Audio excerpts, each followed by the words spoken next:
జై స్వరాజ్య టీవీ వారు అనేకమైనటువంటి బీసీ సమస్యల్లో కానీ మన ప్రజాస్వామ్యంలో అనేకమైనటువంటి సమస్యల వారు చాలా చాకచక్యంగా వెన్నుదండుగా ఉండి మొత్తం ప్రజలను చైతన్యం చేయడం లోపల మరి ఉపయోగపడుతుంది కాబట్టి వారికి ప్రత్యేకంగా మేమంతా కూడా ధన్యవాదాలు తెలియజేస్తున్నాము. నా పేరు డాక్టర్ చందా మల్లయ్య. నేను పద్మశాల సంఘం స్టేట్ వర్కింగ్ ప్రెసిడెంట్గా పనిచేస్తున్నాను. అదేవిధంగా బీసీ ఇంటలెక్చువల్ ఫోరము వరంగల్ ఉమ్మడి జిల్లా కోఆర్డినేటర్గా పనిచేస్తున్నాము. మనకు రేపు ఫిబ్రవరి 2వ తారీఖు నాడు మరి హన్మకొండలోని ఆర్ట్స్ కాలేజీ లోపల బీసీ రాజకీయ యుద్ధ భేరి కని విని ఎరగని స్థాయి లోపల లక్షలాది మందితోటి మరి ఈ యొక్క యుద్ధ భేరి మహాసభ జరగబోతున్నది. కాబట్టి మనకు బీసీలకు జరిగేటువంటి అన్యాయాలను గురించి ఈ వేదిక మీద మరి చర్చించడం జరుగుతుంది, తీర్మానం చేయడం జరుగుతుంది. కాబట్టి మరి సకల మొత్తం మన తెలంగాణ రాష్ట్రంలో ఉన్నటువంటి ప్రతి ఒక్కరు బీసీ బిడ్డలందరూ కూడా విద్యావంతులు, మేధావులు, ఉపాధ్యాయులు, విద్యార్థులు, మహిళలు ప్రతి ఒక్కరు కూడా మరి తండోపతండాలుగా మరి ఆర్ట్స్ కాలేజ్ హన్మకొండకు విచ్చేసి మధ్యాహ్నం 2 గంటల నుండి మరి సభ జరగబోతున్నది. ప్రధానంగా ఈ యొక్క మరి బీసీ బేరీ లోపల సమావేశం లోపల బీసీలు ఎదుర్కొనేటువంటి సమస్యలు అంటే ఏంటిది? గతం లోపల టీఆర్ఎస్ ప్రభుత్వము మోసం చేయడం జరిగింది. మరి కాంగ్రెస్ ప్రభుత్వము మరి రావడానికి కామారెడ్డి డిక్లరేషన్ లోపల 42% స్థానిక సంస్థల లోపల బీసీలకు రిజర్వేషన్ ఇస్తామనేటువంటి ఒక నినాదంతో ఒక మేనిఫెస్టోలో చేర్చి ఇవాళ ప్రభుత్వము గద్దెనెక్కడం జరిగింది. కానీ మరి బీసీల జనగణన ఈ కుల జనగణన జరిగింది. దీన్ని వెంటనే మరి ఆ కులాల వారీగా వాళ్ళ జనాభా శాతాన్ని వెంటనే బహిర్గతం చేయాలి.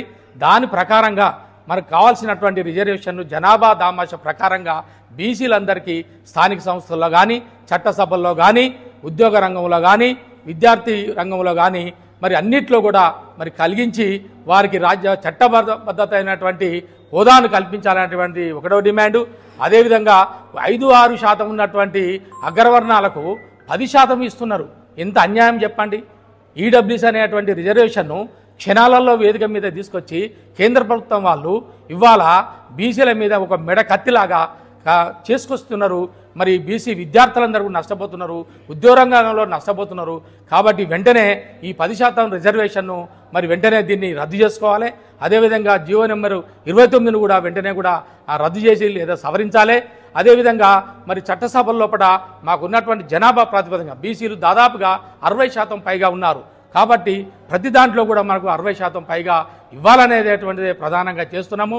కాబట్టి మన ప్రభుత్వం, రాష్ట్ర ప్రభుత్వము వెంటనే స్పందించి ఈ రాబోయేటువంటి స్థానిక సంస్థల ఎన్నికల లోపల మరి మా జనాభా దామాష ప్రకారంగా ప్రతి ఒక్కరికి కూడా అవకాశం కల్పించి చేయాలి.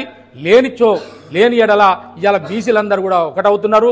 భవిష్యత్తులో కూడా బీసీలందరూ కూడా ఒక పార్టీ కూడా పెట్టేసేసి అప్పుడే మరి టికెట్లు ఆడుకోవాల్సినటువంటి పరిస్థితి కూడా వచ్చేటువంటి అవకాశం ఉంటుంది. కాబట్టి మరి మాకు మేము నిలబడుతున్నాం, కానీ మీ అవసరం లేదు, మీ ఓట్లు మాకు అవసరం లేదు, మా ఓట్లు మేము వేసుకుంటే సరిపోతుంది.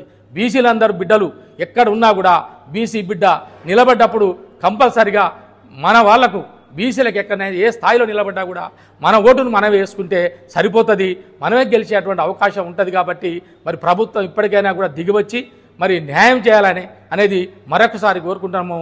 కాబట్టి కంపల్సరిగా లక్షలాదిగా రేపు ఫిబ్రవరి 2వ తారీఖు నాడు జరగబోయేటువంటి బహిరంగ సభ లోపల బీసీ రాజకీయ యుద్ధ భేరి బహిరంగ సభ లోపల ప్రతి ఒక్కరు కూడా వేలాది మందిగా తరలి రావాలని మరొకసారి బీసీ ఇంటలెక్చువల్ ఫోరం ఉమ్మడి వరంగల్ జిల్లా పక్షాన మేమందరం కూడా ఆహ్వానిస్తున్నాము.